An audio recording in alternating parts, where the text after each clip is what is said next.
એક વેણ હે આ સાઈડ ઉગમણી સાઈડ જાય તો ફુલકી નદી આડી આવે એટલે ઈ હાલે બે કાંઠાની આમ જાય તો વેણ આવે હે એટલે એક એક જવાય એમ તો કઈ હે નહીં આમ સાલા એ દુઃખ કાઈ ખતમ નહીં હોતા બે અત્યારે એક જ કલાકમાં ત્રણેય તળાવ ઓવરફ્લો થઈ ગયા હતા એ લગભગ મને હું સમજુ ત્યાં લગી 100 વર્ષનો રેકોર્ડ હશે.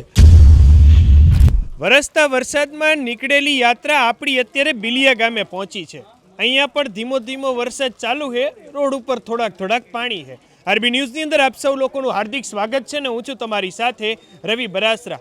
અત્યારે હાલ આપણે બિલિયા ગામે અહીંયા તમે જોઈ શકો છો દુકાન પાસે ઘણા બધા વ્યક્તિઓ અત્યારે ઊભા છે.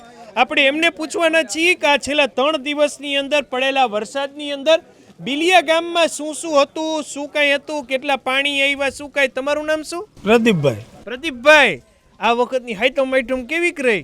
આજે આ 7મ 8મ વરસાદ પડ્યો હોય એવો છેલ્લા 20 વર્ષની અંદર નથી અમે જોયો કોઈ દી. હા, એટલો વધારે વરસાદ અને રસ્તામાં તમામ જગ્યાએથી કોઈ પણ જગ્યાએથી ગાડી પસાર નહીં થઈ શકતી એવું પાણી. બરાબર. અને સંપર્ક વિહોણા હાવ ગામ બની ગયા હતા, એ સ્ટેજે પહોંચી ગયા હતા અને જમીનનું ઘણું ધોવાણ થયેલ છે. અમારા તળાવ આશરે 15 ઇંચ વરસાદ થાય ત્યારે ભરાય છે. 3 તળાવ છે ગામમાં. અત્યાર લગીમાં કોઈ દી એવું બન્યું નથી કે એક જ દિવસમાં 3 તળાવ ભરાઈ ગયા હોય. હા, એની જગ્યાએ અત્યારે એક જ કલાકમાં 3 તળાવ ઓવરફ્લો થઈ ગયા હતા.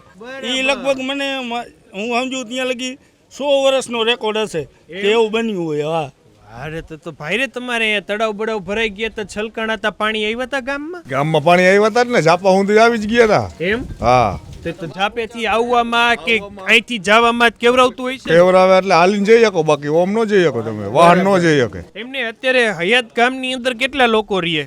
ગામની અંદર લગભગ અત્યારે 250-300 લોકો રહેતા છે. એમને 12 ગામ ગયા હતા, એ મોટા ભાગે હાઈતમ આઈટમે શું થાય ગામડે આવે, જન્માષ્ટમી કરે અને એનો માહોલ હોય. અમને 2 દી પહેલા આવતા રહ્યો એ બધા હલવાઈ ગયા હતા. હા એમ? હા, બધા કાલ સવારે ગયા. એમ? હા. આ બધું ઓલ ઓવર કેટલા દી તમારે રહ્યું પછી? હા, 2 દિવસ. આઈટમ ના આઈટમ 2 દિવસ. બરાબર. તો 2 દી ઘરના બહાર નહીં નીકળ્યા હોય? ક્યાંય નહીં. તો એમ નહીં, ખેતરોની તમારી શું હાલત થઈ? ખેતરની હાલત પાણી ચારે બાજુ દરિયો દેખાય. એમ? હા. માર્યું આમ ટ્રેક્ટર લઈને આટો મારવા જવાનું મન થયું? આટો મારવા જવાનું ક્યાંથી જાય? બહાર નીકળે તો આટો મારીને. હા, એમ. એક વેણ હે આ સાઈડ ઉગમણી સાઈડ જાય તો ફુલકી નદી આડી આવે એટલે ઈ હાલે બે કાંઠાની આમ જાય તો વેણ આવે હે એટલે એક એક જવાય એમ તો કઈ હે નહીં. આમ મોડ પર ને બગથરા જાય ને આવી બીજું હું રોડ. વાવેતર તમારા ગામમાં કયા પાકના થયા? કપાસના. બધાને કપાના થયા? 90% કપાસના. એમ? તો હવે છોડવા હોઈ ગયા? હા, ઈ તો હવે જાય તો ખબર પડે ખેતરમાં કેવું. તો શું લાગે આવું રહ્યું તો ગામમાં તકલીફ પડશે? તકલીફ થાય. આપણી જે સપાટ જમીન હે ને એ આટલું પાણી સ્થળાંતર પાણીનું આટલું કરી જ ન શકે. આપણી પાસે એવા પાણીના નિકાલ જ નથી. જે એક સાથે 10 ઇંચ વરસાદ પડે તો દરિયા સુધી એમ કે વહી જાય.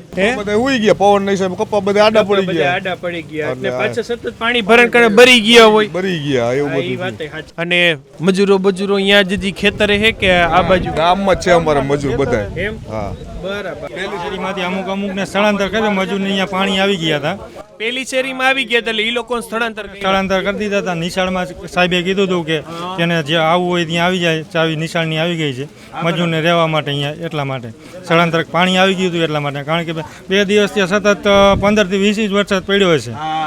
એટલો હતો પાણી ઝાપા લાગીને આવી ગયું. કેળ હમાણું પાણી હતું અહીંયા સુધી. હા, આમ નકર કોઈ દી બિલિયમ કેળ હમારા પાણી ઝાપે આવ્યા નથી. 2017માં એકવાર આવ્યું હતું ને એકવાર અત્યારે આવ્યું. બરાબર. તે પછી આજે આ જોવા માટે મળ્યું છે. આશા રાખીએ છીએ અને મેઘરાજાને પણ આપણે વિનંતી કરી કે થોડાક ખમૈયા કરો અને આ વરસતા વરસાદને હવે થોડોક અટકાવો. ખેડૂતોને ભારે નુકસાની છે. ગામોની અંદર પણ હાતમ આઠમની કંઈક આ મુજબની સ્થિતિ રહી છે. આપ સૌ લોકોનો ખૂબ ખૂબ આભાર અમારી સાથે જોડાવા માટે. તમે લોકો તમારા ફેસબુક પેજ, યુટ્યુબ ચેનલ અને ઇન્સ્ટાગ્રામ ઉપર. અને હું હતો તમારી સાથે રવિ બરાસરા.